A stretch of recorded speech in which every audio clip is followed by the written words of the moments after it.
ଡେଡିବି ଧରିଥିଲା ତାକୁ ବହୁତ ମାଗରେ ବିଲେ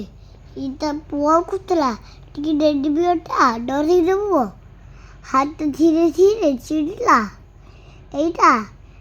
ଚିପକି ରହିଲା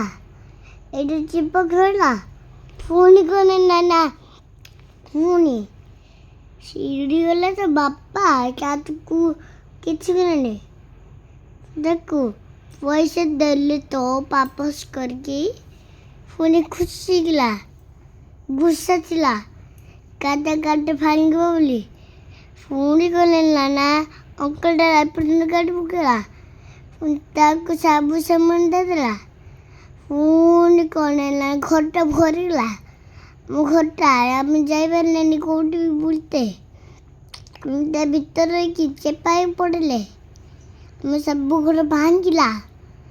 धीरे धीरे हेलो ना मैं चेपाइले मैं बोले ला डॉक्टर चला मुझे ला इंजेक्शन दबा उठीबा डॉक्टर भी चेपाइले जा गला खत्म बाय बाय।